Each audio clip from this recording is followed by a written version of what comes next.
Hello hi सर्वांना. तर आज आहे अंगारकी चतुर्थी आणि आम्ही चाललेलो आहे मोरगावला दर्शनासाठी गणपती बाप्पाच्या. तर चला.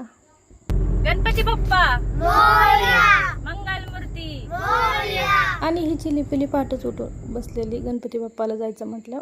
मग आम्ही मोरगावमध्ये पोचलो, ताट घेतलं आणि अंगारकी असल्यामुळं तर एवढी गर्दी होती ना, फुल जास्त गर्दी होती. छान असं आतमधनं बाहेरनं दर्शन घेतलं आणि सकाळ सकाळ एवढं छान वाटत होतं आणि एवढं प्रसन्न वाटत होतं ना. मग मस्त गजरं वगैरे घेतले आणि परत माघारी निघालो. तर ह्यांची बघा किती मस्ती चाललेली. हे दोन शांत बसलेले आणि माझे दोनच मस्ती करत होते.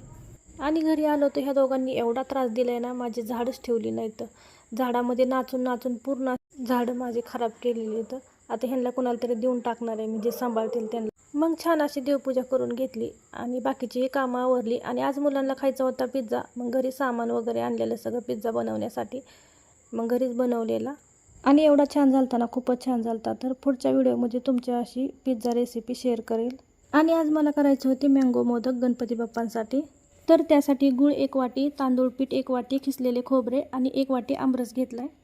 कढई गरम झाली की 1 पेला पाणी ओतून घ्यायचं आणि त्याच्यामध्येच अर्धा वाटी आमरस ॲड करायचं आहे आपल्याला आणि परतून घेऊन एकजीव करायचं आहे ते दोन्हीचं, पाण्याचं आणि आमरसचं. आणि थोडंसं चवीनुसार मीठ आणि थोडंसं तूप त्याच्यामध्ये ॲड करायचं.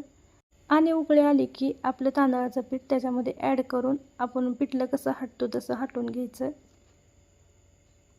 आणि हलवून थोडंसं 2 मिनटं झाकून ठेवायचं. झाकून ठेवलं की वाफेने पीठ जरा फुलतं जास्त. आणि वाफलून झालं की ताटामध्ये ओतून घ्यायचं पीठ सगळं आणि पेल्याच्या वगैरे साह्याने ते मळून घ्यायचं चांगलं आणि असा गोळा बनवून घ्यायचा. आणि आता पीठ तर तयार झालं आहे आपलं. आणि आता सारण बनवायचं आहे. मग खिसलेलं खोबरं आणि गूळ मिक्स करून परतून घेतले आणि त्याच्यामध्येच अर्धा वाटी आमरस ॲड केला आहे, तो पण चांगला परतून घेतला आहे. थोडीशी एलदोडी पूड आणि थोडीशी खसखस भाजून वाटून त्याच्यामध्ये ॲड केली आणि चांगलं परतून घेतले. तर मस्त असं मोदकाचं सारण आपलं तयार झालं आहे बघा. तर इकडे उकडून घेतलेल्या पिठाचा छोटासा गोळा करून मी छोटीशी पुरी लाटून घेतली आहे आणि त्याच्यामध्ये ते सारण भरून असे छोटे छोटे मोदक बनवून घेतलेत मी आणि 15 मिनटं असे उकडून घेतलेत. मस्त असे झालेत बघा मँगो मोदक. तर तुम्ही हे ट्राय करून बघा एकदा.